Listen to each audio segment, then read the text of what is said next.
বিবাহ করেছে আপনার যেহেতু আপনার নতুনই বলতে গেলে 2-2.5 বছর।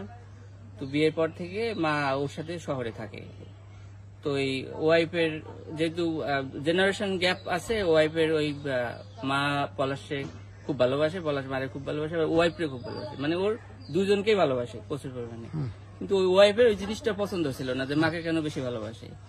এই সাধারণ টুকটাক ছোটখাটো ব্যাপারগুলো আমরা মাঝে মাঝে শুনতাম, আর এটাকে আমরা বেশি গুরুত্ব দিতাম না। ওই ওয়াইফ হচ্ছে ওভার, মানে প্রচন্ড পরিমাণে রাগী, প্রায় প্রায় ওই ঘর থেকে বের হয়ে যেত, আবার ডেকে আনতো, কখনো আবার এই ঘুমের ওষুধ খাইতো। এরকম ঘটনা কতদিন? এরকম ঘটনা বিয়ের 6-7 মাস পর থেকে শুরু করছে টুকটাক। তো আমরা বুঝাইতাম, আবার ঠিক হইতো, এভাবে চলে। আমরা কোনো গুরুত্ব দিতাম না, জানি যে বউ শাশুড়ির সম্পর্কগুলো এরকমই হয়। এখন ওর চাহিদা হচ্ছে যে মাকে পাঠাই দাও, এখন ও তো মাকে গ্রামে পাঠাবে না। এই নিয়ে ওয়াইফরে যেহেতু ভালোবাসতো, ওয়াইফ দেখা যায় ওই চাপটা প্রয়োগ করতো প্রায় প্রায়। তো এরকম সবসময়, গতকালকে মার সাথে কথা হইলো, বলে যে ও তো ঘর থেকে বেরোয় গেছে, এরকম দৌড়দৌড়ি করতেছে, গাড়ির নিচে ঝাঁপ দেয়, পলা হানে, মানে এরকম আত্মহত্যার নাটক বিভিন্ন সময় বিভিন্ন ভাবে করে, যাতে একটু ভয় দেয়, আর বলে যে মাকে গ্রামে পাঠাই দাও।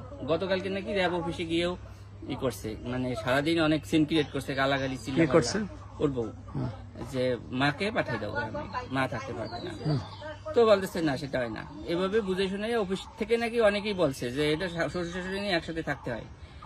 তারপর বুঝে শুনে নিয়ে আসছে রাতে, আবার আজকে সকালবেলা আবার নাকি আবার সে অশান্তি শুরু করছে, ঘরের ভিতরে ভাঙচুর, এটা সেটা করে, কাপ পিস ছুঁড়ে ফেলাচ্ছে। এই পর্যায়ে পলাশ অফিসে চলে গেছে, অফিস টাইপে। হ্যাঁ, আজকে অফিসে তারপর মা আমাকে ফোন দিয়েছে যে পলাশে তো অফিসে গেলে সবসময় ফোন দেয়, আজকে তো ফোন ধরে না। আমি বলছি যে ধরবে না, হয়তো ব্যস্ত আছে, কারণ ও একটা অপারেশনে গেছে, তো ফোন ধরে না কেন। আমি বলছি আচ্ছা ধরবে না, পরে দাও। এর ভিতরে এখান থেকে সেখান থেকে টুকটাক ফোন আসছে যে পলাশে কি হয়েছে, পলাশে কি হয়েছে। আমি ফোন দিচ্ছি, কেউ ফোনে ধরে না। এর ভিতরে একটা ফেসবুকে দেখলাম যে ওর ওই রিভলভার দিয়ে যে গুলি করছে, সেটার রক্তাক্ত লাশ। তখন অনেকটা আমরা শিওর হয়ে গেছি। আজকে অফিস থেকে ফোন দিল, গোপালগঞ্জ র্যাব অফিস থেকে ফোন দিল, মোটামুটি এখন শিওর 100% যে আত্মহত্যা করছে। এই প্ররোচনা, ওয়াইফের প্ররোচনা এখানে। এই এখন আমরা চাচ্ছি ও যাতে পালাই যেতে না পারে।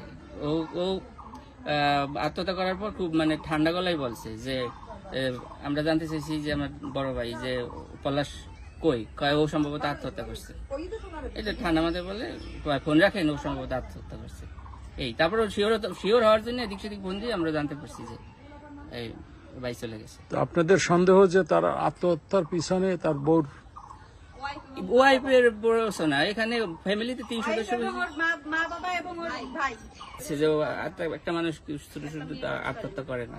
আজকে আমরা শুনছি যে আপনার এএসপি পলাশকে আপনার তার স্ত্রী নাকি গায়ে হাত দিয়েছে, এটা কতদূর কি জানেন?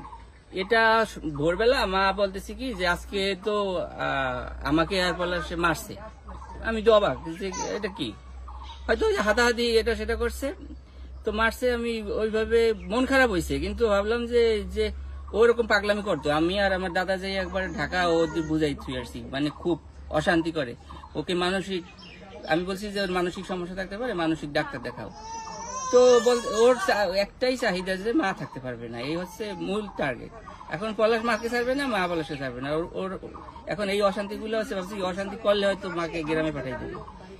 তো সকালবেলা আজকে বলছে যে ওয়াইফে গা হত্যা করছে, এবং দাদা ফোন দিচ্ছে তুমি কি করছো, কি আমাকে হিট করছে, আমিও তাকে হিট করছি। ওই অপমান সহ্য করতে না পারি সাথে এরকম করছে, জানতে পারছি।